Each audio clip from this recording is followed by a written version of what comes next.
बस यीशु में आपकी सलामती हो और मुझे उम्मीद है कि आप खैरियत से होंगे।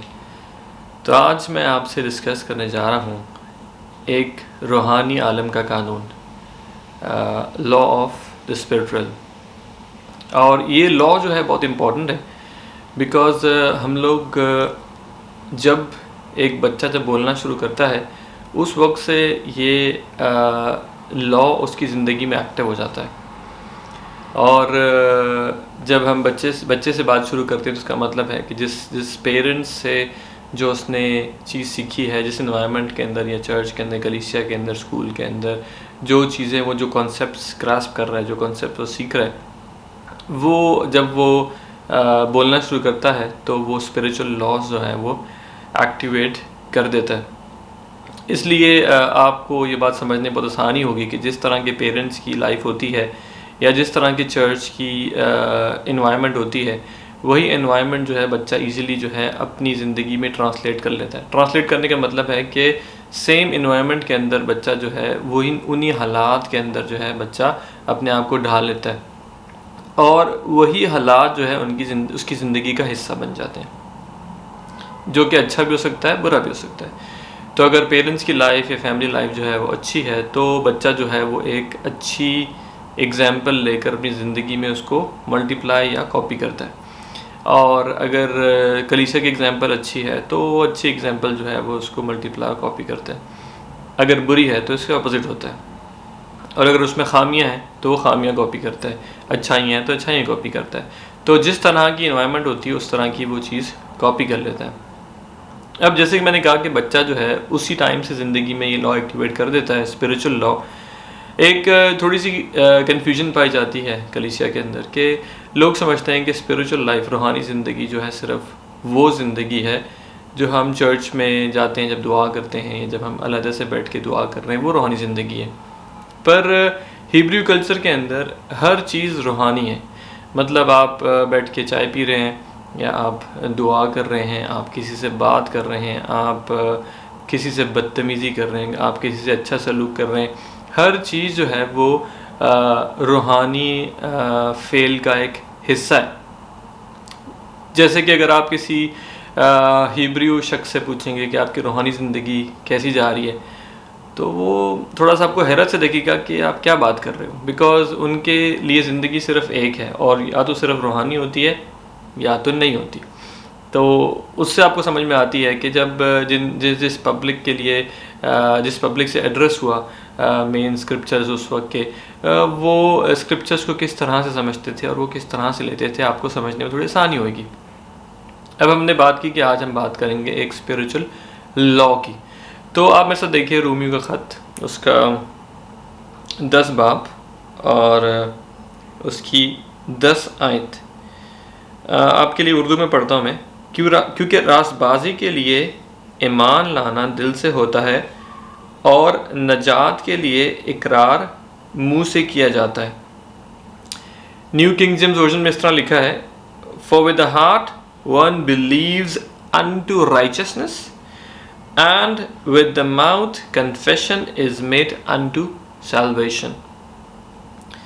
तो नॉर्मली जो है हम इस जो स्क्रिप्चर का जो वर्ड्स है, इससे पहले की जब हम एक आयत पढ़ेंगे तो यहाँ पे नजात की बात हो रही है और हम इसको कई बार सिर्फ कन्फाइन करते हैं, नैरो कर देते हैं या इसको लिमिटेड कर देते हैं सिर्फ नजात के उस अमल को जो कि हमारी ज़िंदगी में स्टार्ट होता है।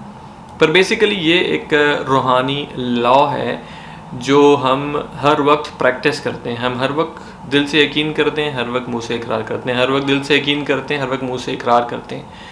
और आप अब मुझसे एग्री करेंगे कि बहुत सी टाइम्स ये इकरार नेगेटिव होते हैं और बहुत से टाइम्स ये इकरार पॉजिटिव होते हैं। पर आपकी ज़िंदगी का फाउंडेशन जो है ना, आपकी ज़िंदगी किस तरह की है, आपकी इज़्दिवाजी ज़िंदगी, आपकी चर्च की लाइफ, आपकी ऑफिस लाइफ, आप आज अमीर हैं, आज आप गरीब हैं, आज आप बीमार हैं, आज आप तंदुरुस्त हैं, उसके अंदर एक बहुत बड़ा फैक्टर जो है वो आपके इस स्पिरिचुअल लॉ के यूजेज के ऊपर है कि आप किस तरह से इसको एक्टिवेट कर रहे हो अपनी ज़िंदगी के अंदर। अब कोई बोलेगा कि भाई जब मेरी ज़िंदगी में मुश्किलात है तो मैं क्या करूं। जैसे मुझे बहुत से लोग कॉल करते, बोलते भाई मेरे लिए दुआ करें, भाई मेरे बच्चे के लिए दुआ करें, भाई मेरे शौहर के लिए दुआ करें, मेरी बीवी के लिए दुआ करें, और उसको ये मसाइल हैं। और मैं हमेशा लोगों को समझाने की कोशिश करता हूँ कि दुआ करना जो है वो एक हिस्सा है, एक पोर्शन है। उसके अलावा जो है आपकी ज़िम्मेदारी है जो कि आपको ख़ुद भी पूरी करने की ज़रूरत है।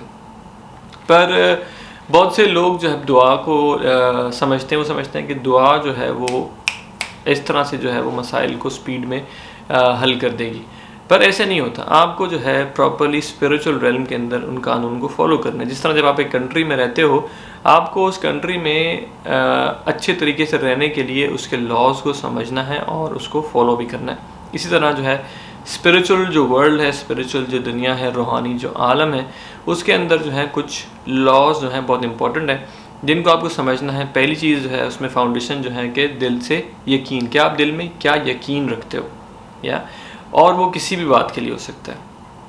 और उसके बाद जो है उसको आप कंप्लीट कैसे करते हो, इकरार से करते हो। हम दोबारा उसी आयत को पढ़ते हैं। ईमान लाना दिल से होता है और नजात के लिए इकरार मुंह से किया जाता है। तो अब यहाँ पे जो नजात है, अब अगर आप उस वर्ड को ग्रीक में देखेंगे तो बेसिकली जो है वो उसको कन्फेशन के साथ जो है क्या कहें, कन्फेशन के साथ एक तरह से कन्फर्मेशन किस चीज़ की, कि जो चीज़ आपके बारे में कही गई है वो जो है वो करेक्ट है और आप अपने आप को करेक्ट अलाइनमेंट में लेके आ रहे हो, सही तरह से बोल के, ताकि आप जो है नजात जो है वो हासिल करो। तो उसके लिए दो एलिमेंट हैं, बिलीविंग एंड स्पीकिंग, यकीन करना दिल से और मुंह से इकरार करना, और उसी तरह आप नजात पाते हो। और ये जो वर्ड नजात है इसको आप एक वाइड स्पेक्ट्रम में देख सकते हो, एक बड़ी पिक्चर में देख सकते हो, और आप इसको अपनी ज़िंदगी के हर एक एवेन्यू के अंदर जो है अप्लाई कर सकते हो। और ये जो है बहुत ज़रूरी है, क्योंकि आपकी ज़िंदगी में तब्दीली लाने के लिए आपके पास क्या है, आपकी ज़बान खुदा ने दी है। और यहाँ पे जो है जब मुंह से इकरार करने की बात की गई है तो यहाँ पे जो ग्रीक वर्ड है वो है स्टोमा, और उसका मतलब है तलवार, दो धारी तलवार।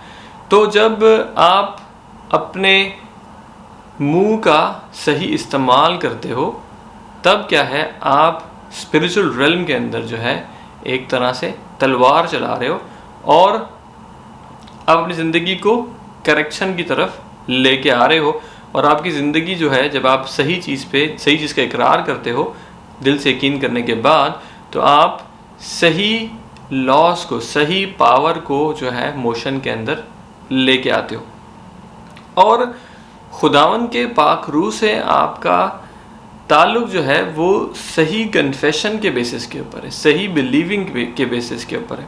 अगर आपका दिल जो है वो सही किस्म की बिलीविंग नहीं कर पा रहा, अगर आपके दिल के अंदर जो है वो करेक्ट बिलीव्स नहीं है, तो अनफॉर्चुनेटली आप खुदा के रूह के साथ नहीं चल सकते।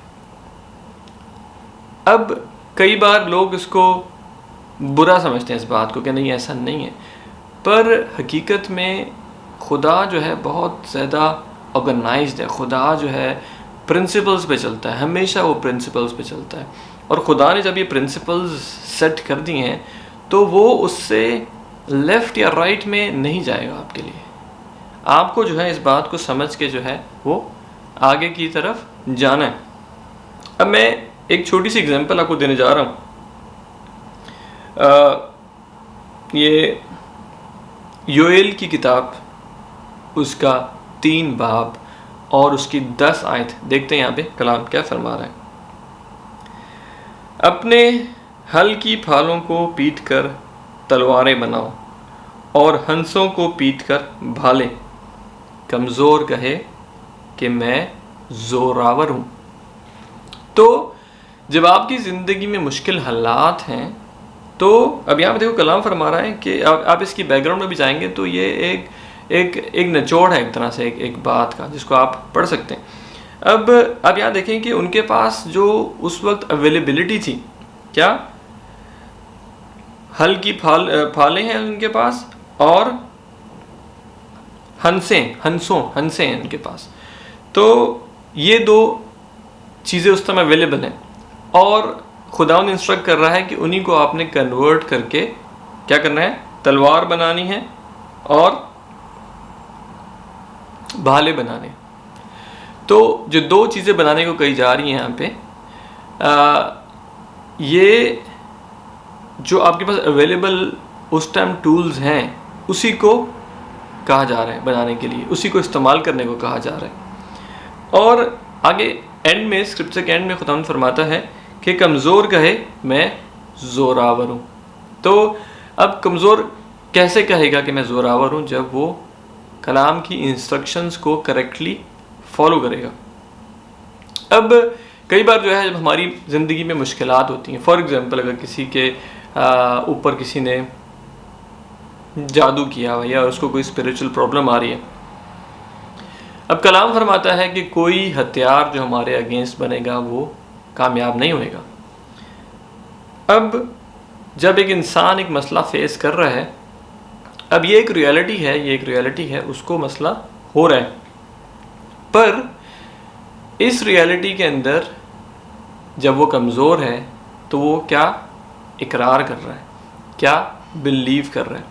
अब जब कलाम कह रहा है कि कोई हथियार तुम्हारे अगेंस्ट बनेगा वो कामयाब नहीं होगा, तो यहाँ पे एक चीज़ से गौर करें कि यहाँ पे ये नहीं लिखा कि कोई हथियार आपके अगेंस्ट बनेगा नहीं।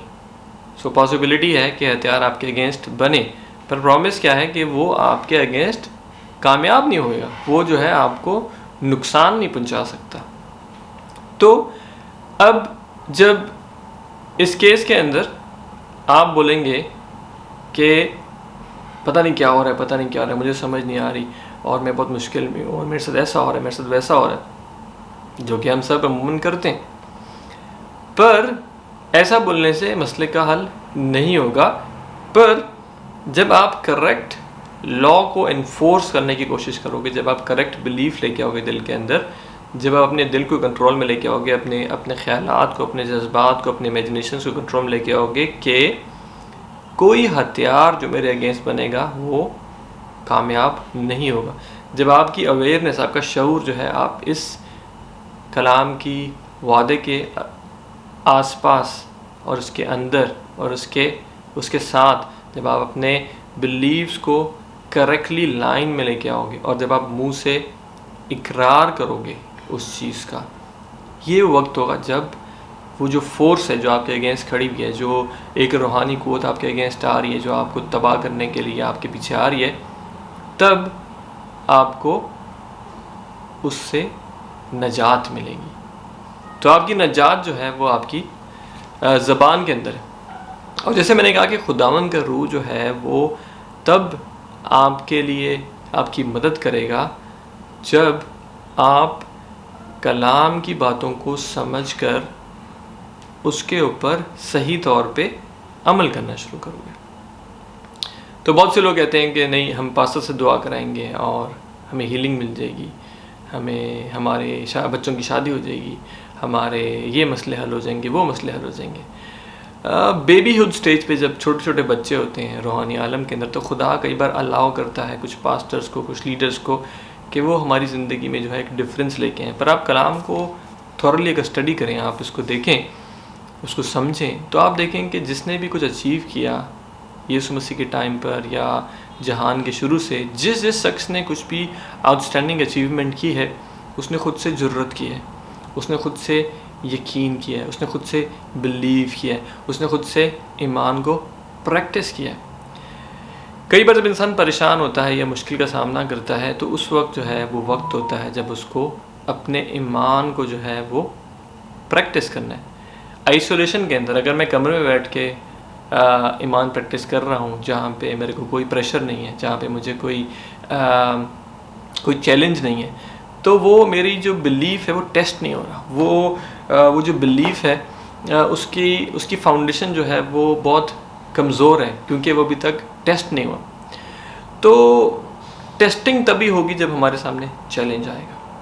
तो जब चैलेंज आएगा तो हमें उस टाइम जो है वो खड़े होना आना चाहिए, और उस टाइम खड़े होकर अपने मुंह से सही कन्फेशंस निकालना भी आना चाहिए। कलाम में आपको बहुत से रेफरेंसेस मिलेंगे जहाँ जब लोगों ने गलत चीज़ को देखा, गलत कन्फेस किया, तो उन्होंने बहुत नुकसान उठाया, और जिसने जो है सही चीज़ को देख के सही कन्फेशन किया तो उन्होंने बहुत फ़ायदा उठाया। तो ये बात आप ज़िंदगी में समझें, और कलाम में से अपनी मिरास को जो है वो समझना शुरू करें कि आपकी मिरास क्या है, और खुदावंद ने आपके लिए क्या क्या प्रोविज़न्स रखे हुए, क्या क्या वादे रखे हुए, और उन वादों के ऊपर मेडिटेट करें, उनका यकीन करें और उनको इकरार करें। इससे बेहतर है कि अगर आप नेगेटिव बातें बोलें, इससे बेहतर है कि अगर आप डिफ़ीट, अगर आप शिकस्त अपनी ज़िंदगी में कन्फेस करें, इससे बेहतर है कि आप जो है खामोश रहें, अपने आप को कलाम की समझ में बढ़ाएं, अपने बिलीव्स को स्ट्रॉन्ग करें और सही बात कन्फेस करें। जब आप सही बात कन्फेस करेंगे अपने मुंह से, तब जो है आप स्पिरिचुअल रेल में तलवार चला रहे हैं। अब बहुत से लोग कहेंगे जी ऐसा तो पॉसिबल नहीं है, शायद मैं ऐसे ही कह रहा हूँ, पर जो बातें मैंने आज आपको बताई हैं थोड़े से वक्त के अंदर, मैंने इनको टेस्ट किया है, इनको प्रूव किया है अपनी ज़िंदगी के अंदर, और ज़िंदगी में बहुत से ऐसे मेरे सामने चैलेंजेस आए जिनके अंदर से बाहर मैं इस स्पिरिचुअल लॉ के ऊपर अमल करके मैं उन मुश्किलात से बाहर आया। क्या मैं हर बार बाहर आ पाया? नहीं। शायद अगर मेरे सामने 10 मुश्किलात आई तो 6 बार मैं नीचे गिरा होऊंगा, और 4 बार जो है या 3 बार मैं जो हूँ वो खड़ा हो पाऊंगा। तो जो आपकी फेथ की वॉक है, जो आपकी ईमान की ज़िंदगी है, उसके अंदर जुर्रत और खुदा के ऊपर यकीन जो है बहुत इम्पॉर्टेंट है। अगर आप हर वक्त लोगों की तरफ देखेंगे कि वो आपको छुड़ाएंगे, ऐसा हर वक्त मुमकिन नहीं है, इसलिए लोग सफ़र करते हैं। इसलिए जो है हमें ये सीखने की ज़रूरत है कि हमें खुद खुदा के रूह के साथ एक रिश्ता, एक ताल्लुक़ बनाना है। तो आप ये बात भूल जाएं कि अगर आप सोच रहे हैं कि आपने यीशु मसीह को कबूल किया है और आप एक मसीही हैं, तो खुदावंद जो है वो आपकी तरफदारी करेगा। खुदावंद जो है किसी की भी तरफदारी नहीं करता, और इसका बाइबल से हमें बहुत क्लियर एग्जांपल्स मिलते हैं। और खुदावंद यीशु मसीह ने पूरे जहान के लिए अपनी जान दी। और जब आप देखें सूरज जब निकलता है, सूरज जो है वो सबके ऊपर जो है रोशनी लेके आता है। बारिश जब आती तो सबके ऊपर बारिश गिरती है। दुनिया में जो फल हैं, जो सब्जियां हैं, जो बरकतें हैं, हर कोई जो है उसको एंजॉय कर सकता है, प्रोवाइडेड कि वो किस प्रिंसिपल को फॉलो करते हैं। तो अगर आप सही रूहानी प्रिंसिपल फॉलो करेंगे तो आपको सही रिज़ल्ट मिलेगा। अगर आप उसको फॉलो नहीं करेंगे तो आपको रिज़ल्ट नहीं मिल सकता। तो फेसबुक के ऊपर हमने एक कन्फेशन की सीरीज़ शुरू की है, जिसके ऊपर हम डिफरेंट किस्म के इकरार, जिसका कन्फेशन जिसके ऊपर मैंने आज मैसेज दिया है, हम डिफरेंट किस्म के इकरार जो है वो हमारे फेसबुक पेज के ऊपर जो है थीम लेके चल रहे हैं। और वो इकरार जो है, जो एक नई मखलूक है, जो एक बॉर्न अगेन क्रिश्चियन है, उसकी ज़िंदगी में बहुत इंपॉर्टेंट है। वो मेरी ज़िंदगी का भी हिस्सा है। मैं ख़ुद भी वो इकरार अपनी ज़िंदगी में वक्तन फ़वक्तन जो है करता रहता हूँ, और मैं अपने दिल को समझा रहा हूँ, अपने दिल को ट्रेन कर रहा हूँ ताकि उन बातों पर वो 100% बिलीव करें। और बहुत से लोग उस पर आमीन लिख के चले जाते हैं कि जैसे ये भी एक और आयत या एक और आयत का हिस्सा यहाँ पे लिखा हुआ है। पर हमारा मतलब कतई ये नहीं है कि आप उस पर आमीन लिखें या उसको लाइक करें।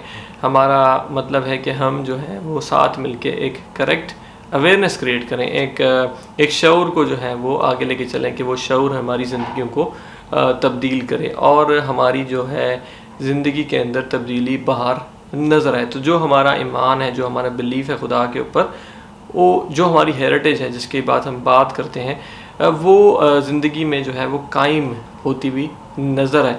और कभी भी जो है वो एक दिन में कायम नहीं होती, कभी भी वो एक बार में कायम नहीं होती। उसके लिए हमें कोशिश करनी पड़ती है, उसके लिए हमें ज़रूरत करनी पड़ती है, हमें हिम्मत करनी पड़ती है। तो ज़रूर आप जो है हमारे Facebook reach your world for Christ के पेज के ऊपर जाएं और देखें क्या कन्फेशंस लेके हम सीरीज़ चल रहे हैं, और उन कन्फेशंस के ऊपर मेडिटेट करें, उसके ऊपर जो है अपना ध्यान लगाएं, उस पर यकीन करें, उसका मुँह से इकरार करें। और सबसे इंपॉर्टेंट चीज़ यह है कि जो भी आप कलाम पढ़ रहे हैं, ज़रूरी नहीं आप हमारे पेज पे पढ़ें, जहाँ भी आप कलाम पढ़ते हैं, सीखते हैं, सिर्फ आमीन बोलने से सॉरी कोई फ़ायदा नहीं होता। एक ट्रेडिशनल वे में आप चीज़ को पढ़ रहे हैं, आपके सामने से गुजर रही इंफॉर्मेशन गुजर रही है, अगर आपकी ज़िंदगी तब्दील नहीं कर रही तो उस चीज़ का कोई वैल्यू नहीं है, आपके स्पिरिट के अंदर उसकी कोई वैल्यू नहीं है। तो जो भी आप सीख रहे हैं या जो भी आपके सामने इन्फॉर्मेशन आ रही है, कहीं से भी आ रही है, उसको आप सही तरीके से समझिए। क्या वो जो एक बॉर्न अगेन, जो एक नए सिरे से पैदा हुआ मसीह है, उस पर वो चीज़ अप्लाई होती है? अगर अप्लाई होती है तो आपकी ज़िम्मेदारी है कि आप उस चीज़ पे बिलीव करें और मुँह से इकरार करना शुरू करें। तो ये जो है एक इम्पॉर्टेंट पार्ट है मसीह की ज़िंदगी का, और ज़रूर जो है आप इस बात को समझें, उसको सीरियसली लें अपनी ज़िंदगी के अंदर। और इसके अलावा जो है वो 1 अगस्त को मैं एक छोटा सा कलाम की सीरीज़ स्टार्ट कर रहा हूँ। छोटी सीरीज़, एक्चुअली सीरीज़ नहीं है, एक सब्जेक्ट है जिसके ऊपर बहुत से लोग परेशान हैं आज के इस वक्त के अंदर, और वो है डिप्रेशन और एंग्जाइटी। और बहुत से लोगों ने अपनी जान भी ले ली है, बहुत से लोगों की रात को नींद नहीं आती, बहुत से लोग खाना नहीं खा पाते। तो मैं उस पर स्टडी कर रहा हूँ, सब में दुआ भी कर रहा हूँ कि खुदा जो है मुझे गाइड करे, ताकि मैं जो हूँ वो इस टॉपिक को आपके सामने सही तौर पे पेश कर सकूँ। तो मुझे ज़रूर अपनी दुआ में रखें। अगर आप मेरी वीडियो पहली बार देख रहे हैं और आप हमारे पेज पे नए हैं, तो आप हमारे पेज पे और रूहानी तरक्की के लिए वीडियोस भी देख सकते हैं। मसीह यीशु में आपकी बहुत सलामती हो। Thank you.